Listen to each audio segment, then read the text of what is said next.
friends. So good to see you. I hope you guys are having a good day, a good week, and a good life. My name is Dylan Fawcett from Studioversity, and you're watching the very first episode of my new video series called Recording for a Dummy. I do not claim to be a professional musician. I do not claim to be a genius. I don't claim to even be good at music. I just claim to be a lover of learning how to do things. And the main purpose of my channel, Studioversity, is to simply learn how to produce music, how to record in the studio, how to write music, and then just learn how to be a better musician in general. Today, the first episode is all about writing a song. I had the pleasure of taking a class in the month of January, specifically on how to write a song. And I learned a lot of stuff, but if I were to relay that information to you and teach you everything that I learned, it would take much more than just a simple short video on YouTube. I have taken the time to sort out 3 big ideas that I have taken away from that songwriting class that have really helped me in writing my song. First idea is contrast. If there is no contrast within your song, it's going to get boring and you're going to want to stop listening to it.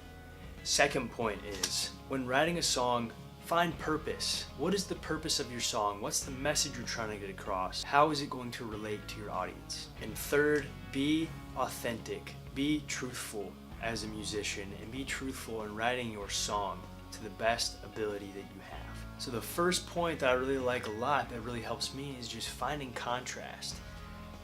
Think about your everyday life. What things stick out to you and what things don't. When you brush your teeth every morning, you are not going to remember every single time that you brush your teeth. Maybe you change your underwear. You're not going to remember every time you do that. The things you do remember are maybe the times that you meet, say, a celebrity, or maybe you eat 6 pounds of ice cream. Who knows? Lots of things happen that change in our everyday life, and those are the things that we remember. You take that same perspective and put that towards songwriting. When you think about all those different things that go into a song, chord structure, melody, voice, going up and down octaves with your voice, going up and down octaves with instruments, maybe the tempo, how you layer music, all these different things don't stick out to you unless there is drastic change, or any little change at all when it comes to music.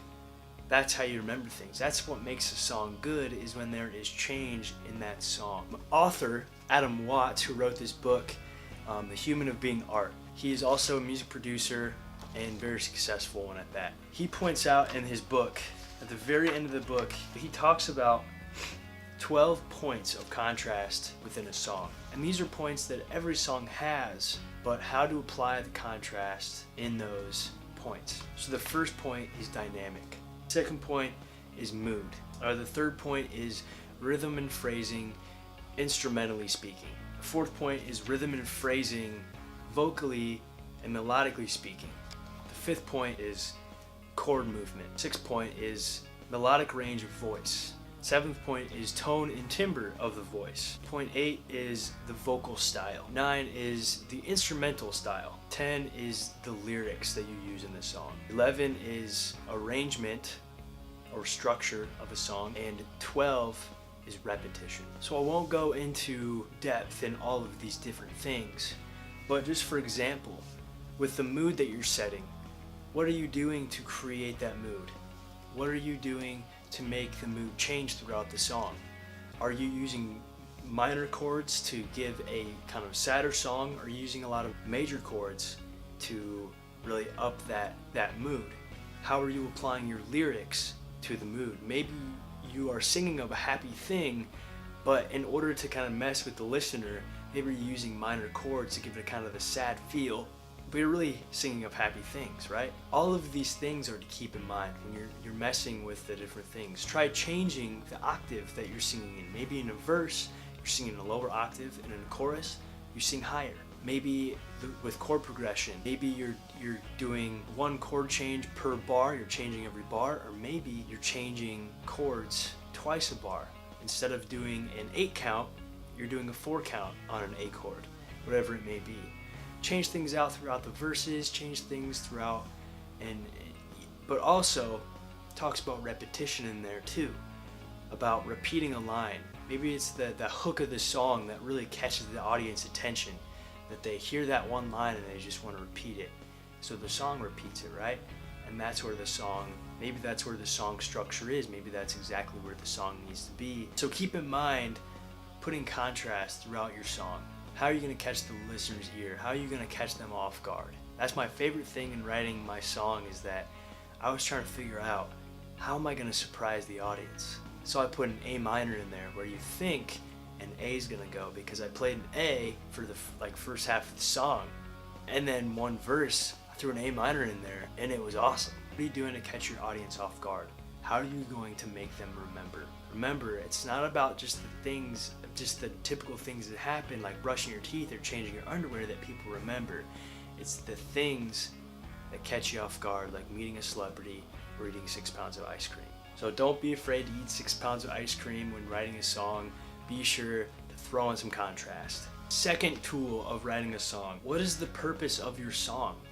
And that's one of the things that Colton Dixon even spoke about in the interview with me. He said the thing that drives him, the thing that he finds value in his music, is finding purpose within his work. And that purpose is to bring hope and encouragement to the world through Christ. And he acknowledges that's not for everybody. And personally, I believe that too. But again, if that's not for you, then it's not for you. What are you finding purpose in? How are you delivering great material that is going to bring value to who you are as a person, value to your work? What is that you have? My teacher suggested to us that we come up with an idea, we come up with a story, any personal thing that has happened to us, maybe just an idea.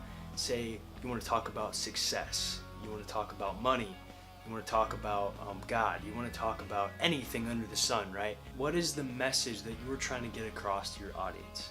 Maybe there's a very deep message to your song, or maybe it is simply a song about having fun with your friends. Maybe it's about going to the beach. Maybe it's about depression. Whatever it is, sit down with your idea and think of one word that describes your song. What is the one idea that you want to get across? And one thing to make that idea stronger is to use a personal story that brings across that idea. Remember that, not everybody's going to be able to relate to your specific story, but it's not just the story that they're relating to, it's the idea that comes across through that story. Think about the artist NF. I'm sure you've heard his song, Let You Down.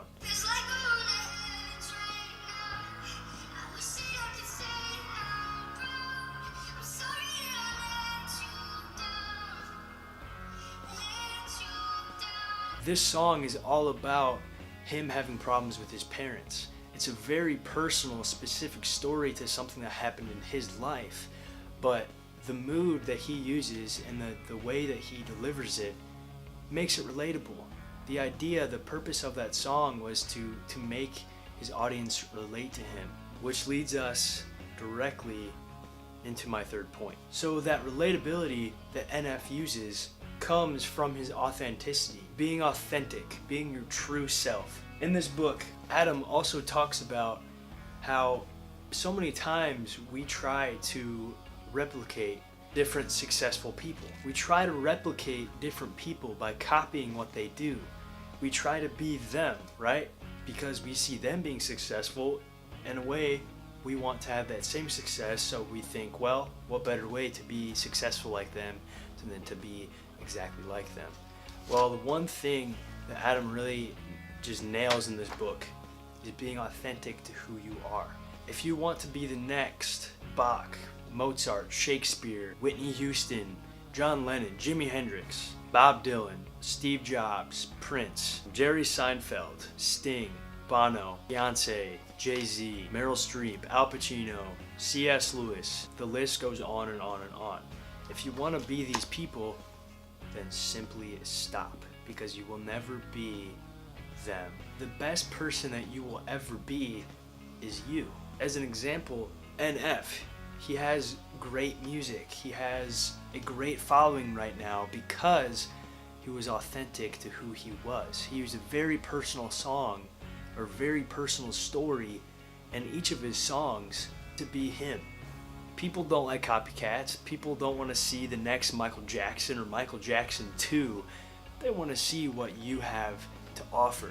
Oftentimes, the best music is different. Groundbreaking music is groundbreaking because it's new, it's an original, and it comes from somebody who is authentic to who they were as a person, thus making authentic, truthful music. Dr. Seuss has the quote, "Today you are you, that is truer than true. There's no one alive that is youer than you." So be you. That may sound cheesy, may sound like everybody else just saying that thing, but it's true when it comes to songwriting. How is the song that you are delivering going to be relatable to other people, but also how are you being relatable to yourself? Before you can be relatable to other people and have a success doing so, you need to be authentic to who you are as a person and who you are as a musician. I'm not going to write a song like Beyonce because simply I'm not a huge fan of her music. She's a great musician, don't get me wrong, she is a phenomenal singer, but that's just not my style. That is not who I am to write music like her. I'm more of like a Kurt Cobain or like Chris Cornell type of guy who likes kind of writing weird, grungy, deep, dark, weird thinking music. That's the music that I like. So that's naturally kind of the music that I like to make too. You may say, well, Dylan, you just contradicted yourself. You're copying other artists. I'm not saying that it's wrong to get inspiration from other musicians. What I'm saying is in getting inspiration from other musicians or other artists or other people in general, do not forsake your own authenticity just to copy theirs. Cool. So guys, remember contrast, remember finding purpose in your song, what is the one word that describes your song, and be sure to be authentic when writing music. It is the most important part of finding new, creative, and just plain good music from yourself. Hope this video helped you guys. I hope you get in your notebooks, start writing ideas down, start writing great music. Stop hesitating and just do it. Go be you guys, be authentic. Remember to stay in tune for my next videos. Go watch my first video that I made that's on my channel. It should be in the playlist of Recording for Dummy. Go check that out. It's all about why I'm doing what I'm doing this year. Go check out my Colton Dixon interview, and remember to stay in tune for my next video that will be up at the end of February, and then again at the end of March, at the end of April, and so on and so on. Go check those videos out, stay in tuned, and have a great day, have a great week, have a great life. Thanks guys.